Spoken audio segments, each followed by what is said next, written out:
Welcome back, Kurodangers! Kumusta mo mga kadang? So today is, we're going to have our vlog kasi medyo matagal-tagal na din na hindi ako nakapag-vlog. So update tayo ng buhay-buhay, buhi-buhi mga kadangs. So ngayon is, bitbit ko yung aking mga paninda at ako ay magsasampay ng mga aking mga paninda sa harap ng sari-sari store namin mga kadangs. Tara, kasamahan niyo ako mga kadangs. And 1, 2, 3.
So, ayan ang mga kadangs, yung ating mga paninda dito sa harap ng aming sari-sari store.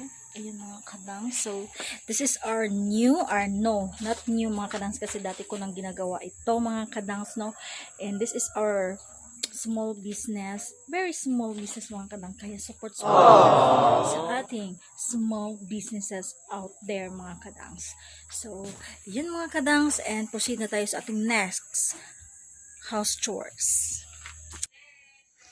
Ayan mga kadang, so andito ako ngayon sa aking filming room / bodega kasi ito yung mga pinagtatambakan namin ng mga gamit-gamit mga kadangs, but dito ako nag-film usually kasi nandito yung aking background, so itutur ko kayo ngayon dito, but do not judge because as I've said is it's a bodega mga kadangs kasi nakatambak dito yung mga gamit namin na hindi na ginagamit or yung mga ukay-ukay ko dati na hindi ko pa nabenta. Alright, so tour ko kayo dito, konting-konti lang na tour mga kadangs para makita nyo naman yung aking setup dito sa bahay mga kadangs if you are interested. Alright, so ito dito yung ating, dito nilagay ko yung mga namin mga kadangs, mga gamit, mga bedsheet. Ayan, dyan. And yan yung sampayan namin dyan mga kadangs. Yan yung mga gamit na hindi na namin ng mga gamit mga kadangs. Yan, and then yung mga bags ko andyan din. Wala pa akong lalagyanan kasi nito yung mga ukay-ukay ko mga kadangs na hindi ko pa nabenta. Yung malaking Christmas tree namin, malapit na rin yang mga kadangs tawag doon, makabit kasi magki-Christmas na din. Yung aking mumurahing ring light is andito. Gamit naman yan sa pagwawashing ng sasakyan or motor. Out here is gamit din ay mga ukay-ukay din. So, ayan mga kadangs. And this part right here mga kadangs is yung aking background. Ayan, so kung makikita nyo, ganyan, dyan ako usually, dyan ang aking ring light, dyan yung aking patungan ng aking camera, and dito ako nakaupo mga kadangs. So, yung background natin is dyan. Yan yung setup natin dyan mga kadangs. So, ito na yung ginawa kong filming room mga kadangs kasi nga is doon sa may kwarto namin is medyo crowded na. Kasi andito na si baby mga kadang, so Sineset up ko pa yun, lilinisan ko pa nga yung mga parang i-renovate ko pa yung aming master's bedroom kasi nga tatlo na naman ulit kami doon na matutulog kasi si baby ando na tsaka lalagyan pa yun ng parang higaan niya mga kadangs, magiging masikip na yun mga kadangs.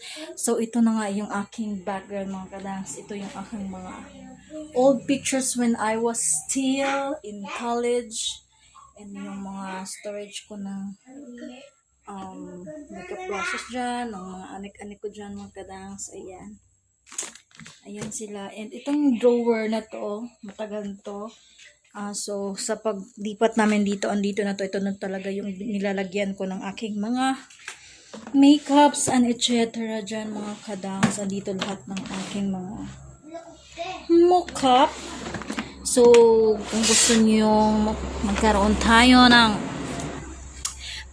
makeup tour or makeup storage tour, so just comment down below kung interesado kayong makita yung mga laman ng drawer na yan. And of course, sa part na to, parang vanity tour na din mga kadang. So, do not expect mga kadangs na yayamanin tong aking vanity tour kasi nga, it's just a DIY and of course, very affordable. Kasi alam mo naman, buraot si Inday Kuradang mo. So, si Inday Kuradang. So, yan. At ito yung aking mga gamit dati sa titinda ng, may mga cobwebs pa. Pagtitinda ng mga ukay-ukay mga kadangs. Ayan. Ito pa, si Luningning at saka si, pangalan nito? Yan. Sila yung mga kasama ko dati sa aking small business mga kadangs. So, ito na nga yung aking vanity. Yan dyan mga para-para dyan mga kadangs. Ayan, kitang-kita nyo dyan mga kadangs. And ito yung aking view outside. Ayan, yung laba. Yan, dyan yung washing machine namin mga kadangs. So, ayun, meron kayong idea about our background mga kadangs. And alam nyo na, hopefully na makagawa kami ng bodega talaga. So, ilipat namin doon sa sa backyard yung aming mga gamit kasi sobrang sikip na nga dito, and kailangan din namin itong talaga magkanas kasi pag may bisita din, pwede silang matulog dito sa filming room. Hindi ko pa nalinisan, marami pa yung mga cobwebs dyan mga kanams. Dan, ligo mga kanams ng half bath na para kasi hindi ko binasa yung aking buhok na maganda. So yeah, so that's it for our vlog today mga kadangs, and yes, see you ulit sa ating vlog. Sana sipagin sa pag-vlog sa Inikrodang. Wala na kung anong vlog mga kadangs. I do usually lingerie haul and reviews of the product that I've used these days mga kadangs. Thank you so much for supporting, and don't forget to like and subscribe. Inikrodang channel.